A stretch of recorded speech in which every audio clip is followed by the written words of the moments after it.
അങ്ങനെ ഫൈനലി നമ്മൾ നാട്ടിലെത്തിയിട്ടുണ്ട്. അപ്പോൾ നമ്മൾ ഫ്രണ്ടിൻ്റെ വീട്ടിലോട്ട് വന്നാൽ അതൊരു 7 സീരീസാണ് കിടക്കുന്നത്. BM ഉള്ളിലൊരു പോളോ ഉണ്ട്, വാൾവൊക്കെ ചെയ്താണ്, എക്സോസ്റ്റ് നല്ല പൊട്ടും.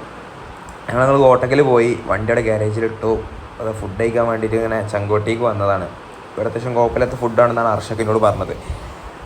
അങ്ങനെ ഫുഡും കാര്യങ്ങളൊക്കെ ഓർഡർ ചെയ്ത് ഷവായ, മന്തി, ജ്യൂസ് അങ്ങനെ കുറച്ച് കാര്യങ്ങളൊക്കെ ഓർഡർ ചെയ്ത് ഞങ്ങൾ നല്ല മിണുങ്ങലായിരുന്നു. അർഷക്ക് നല്ല തട്ടലായിരുന്നു, അവൻ ഭയങ്കര ഫുഡിയാണ്. അങ്ങനെ കഴിഞ്ഞിട്ട് ഞങ്ങൾ കോട്ടക്ക പുത്തൂർ ബൈപ്പാസ് പോകാമെന്ന് വിചാരിച്ചു, വണ്ടർ വീഡിയോസും കാര്യങ്ങളും എടുക്കാൻ വേണ്ടിയിട്ട്. അപ്പോൾ ഒന്നിങ്ങനെ പൊട്ടിച്ചിക്കാണ്ട് ഞങ്ങൾ നേരെ തിരിച്ച് ഗ്യാരേജിൽ തന്നെ പോകുന്നു വണ്ടർ വർക്ക് എന്തായി നോക്കാൻ. അപ്പോൾ വണ്ടർ വർക്ക് തുടങ്ങിയിട്ടില്ല അവർ, 2 ദിവസം കഴിയുമെന്ന് പറഞ്ഞിരുന്നു അവരായി തന്നെ. ജസ്റ്റ് നോക്കാൻ വേണ്ടി വന്നാ അതുകൊണ്ട് സെറൗണ്ട് വരാമെന്ന് പറഞ്ഞിരുന്നു. ഞാൻ അവിടെ വണ്ടി ഇട്ട് കൊടുത്തപ്പോൾ പൈസക്കാരുടെ ഒരു കുന്തളിപ്പില്ല. അതായത് പൈസ ഉള്ളവർക്ക് തുറക്കാം 2 സൺറൂഫൊക്കെ. മുഖ്യമന്ത്രി യാത്ര ചെയ്യണ വണ്ടിയിലെ യാത്രയേ ഉള്ളൂ ഇത്ര.